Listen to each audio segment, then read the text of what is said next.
இடத்த பார்க்க love marriage பண்ணி வைக்க போறாரு. முதல் திருமணம் ப்ராப்ளம், ரெண்டாவது திருமணம் இல்ல உண்ணாது. அடியே அழகே ஏன் அழகே அடியே பேசாம போதும் ஸ்டாப் பண்ணுங்க, போய் பேசுங்க போங்க. சனி பார்த்துட்டாரு, சனி 10 பார்த்துட்டார், 7 பார்த்துட்டாருன்னா லவ் பண்ண சொல்லி தருவார். நிறைய இங்க லூசு பிள்ளைக்கு லவ் பண்ணவே தெரியாது. அதான் ப்ராப்ளமே. லவ் பண்றதுக்கு முதல்ல கிரியேட்டிவிட்டி வேணும். அந்த கிரியேட்டிவிட்டியை சனி ஒரு பக்கம் தரார், குரு ஒரு பக்கம் தரார். சோ இது 2 பேருமா சேர்ந்து உங்களை பயங்கரமா ரொமான்டிக்கான ஒரு இயரா மாத்துறாரு. 7ஆம் இடத்தை இவங்க 2 பேரும் சேர்ந்து பாக்குறாங்க.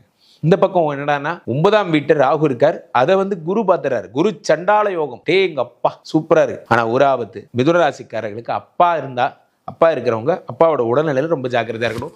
9ஆம் வீட்டு ராகு அப்பாவின் உயிரை கொள்ளும். 3ஆம் இடத்துல வருகின்ற கேது தம்பி யாராவது கூட இருக்காங்க, அண்ணா யாராவது கூட இருக்காங்கன்னா அவங்கள பிரிச்சிடும். சட்டம் தன் கடமையை செய்யும். 3ஆம் வீட்டில் இருக்கக்கூடிய கேது பகவான் சகோதரர்கள் இருந்தால் பிரித்து விடும். இது நடந்தே தீரும். காரணம் என்னன்னா கேது என்ன பண்ணுவார், கேதுவுக்கு